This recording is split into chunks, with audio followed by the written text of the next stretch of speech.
एक कहानी। बचपन का प्यार। रवि और नेहा की कहानी उस उम्र से शुरू हुई जब प्यार का मतलब सिर्फ किताबों में पढ़ी कहानियों तक ही सीमित था।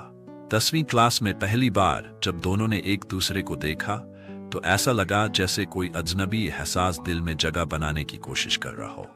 नेहा जो अपनी शरारती हंसी और मासूमियत के लिए जानी जाती थी, और रवि जो हमेशा पढ़ाई में आगे रहता, दोनों के बीच दोस्ती की शुरुआत हुई। धीरे धीरे ये दोस्ती प्यार में बदल गई। चुपके चुपके बात करना, क्लास के बाद एक दूसरे से मिलना और लंबी फोन कॉल्स, ये सब उनकी जिंदगी का हिस्सा बन गया। लेकिन जैसा हर कहानी में होता है, उनके रास्ते अलग होने का वक्त आ गया। दूरियां और अजीब रिश्ता। रवि आईआईटी की तैयारी के लिए कोटा चला गया और नेहा ने अपने होम टाउन से पढ़ाई जारी रखी। दोनों ने वादा किया था कि दूरियां उनके रिश्ते को नहीं बदलेंगी, लेकिन धीरे धीरे ऐसा होने लगा। 6 महीने तक दोनों के बीच सब कुछ पहले जैसा चलता, फिर अचानक सब कुछ ठहर सा जाता। कभी कभी ऐसा लगता था जैसे उनका रिश्ता किसी पुराने गाने की तरह है जो कभी कभी याद आता है और फिर धीरे धीरे धुंधला हो जाता है।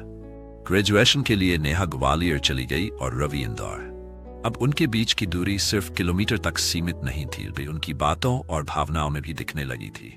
उनके रिश्ते का सबसे अजीब पहलू यह था कि वे खुद भी नहीं जानते थे कि उनके बीच जो था वो प्यार था या सिर्फ एक आदत।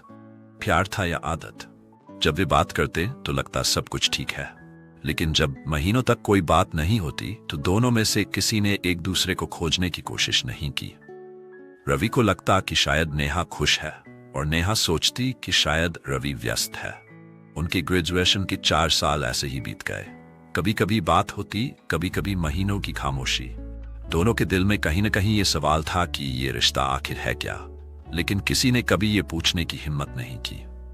अधूरी कहानी। एक दिन नेहा ने रवि को मैसेज किया, रवि, क्या तुम्हें लगता है कि हम जो हैं वो प्यार है? रवि ने जवाब दिया, नेहा, मुझे नहीं पता। शायद ये प्यार है या शायद ये सिर्फ हमारा अजीब सा जुड़ाव है, लेकिन एक बात मैं जरूर जानता हूं, तुम हमेशा मेरे दिल के सबसे खास कोने में रहोगी। नेहा मुस्कुराई, लेकिन उसके दिल में भी वही उलझन थी। उन्होंने कभी इस सवाल का जवाब ढूंढने की कोशिश नहीं की, और शायद यही उनकी कहानी को खास बनाता है।